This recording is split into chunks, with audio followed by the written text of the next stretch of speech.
Prohibition was undertaken to reduce crime and corruption, solve social problems, reduce the tax burden created by prisons and poorhouses, and improve health and hygiene in America. The temperance movement originated in the antebellum period, but only grew after the formation of the Anti-Saloon League in 1893. The League and other organizations that supported prohibition soon began to succeed in enacting local prohibition laws. Eventually, the Prohibition campaign was a national effort. In January 1920, the 18th Amendment became law, banning the manufacture, transportation, importation, and sale of intoxicating liquors in the United States.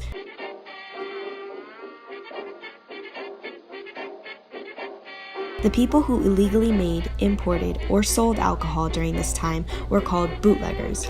Bootlegging became big business in the era, often as immigrants took hold of power in urban centers.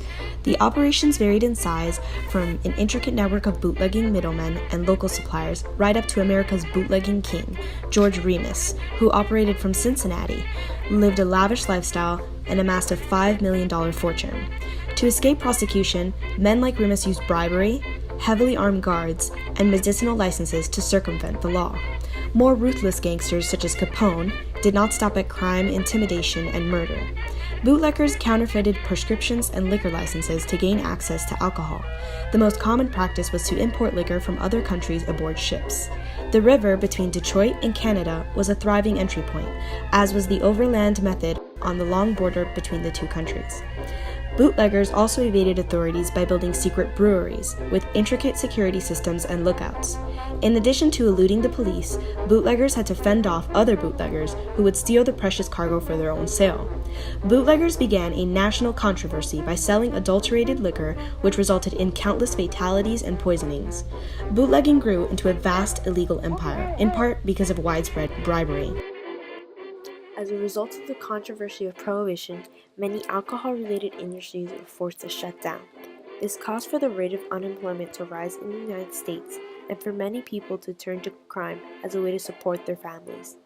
It prompted the rise of organized crime, with Al Capone becoming one of the most infamous mobsters as the co-founder and boss of the Chicago outfit. One of the most notable crimes was the St. Valentine's Day Massacre, where it is said he put out a hit to take out the majority of a rival gang. Other notable mobsters include Charles Pretty Boy Floyd, George Keller Barnes, or Machine Gun Kelly, and Jack Legs Diamond. Many of these gangsters would work in bootlegging, bank robberies, and other high-profile crimes. Since there was a large demand of alcohol within the country, it allowed for American mafias to grow in number and gain large amounts of profit. Prohibition ended in 1933 with the ratification of the 21st Amendment. Prior to this, Prohibition was losing popularity. It cost billions and failed in keeping people sober. The cost was especially trying since the Great Depression had started. Once the 18th Amendment was repealed, some states kept temperance laws. Mississippi was the last of these dry states. The end of Prohibition didn't mean the end of organized crime, though. The mafia instead moved into other illegal areas such as drugs and illegal gambling. To this day, the mafia and other crime organizations are still in business.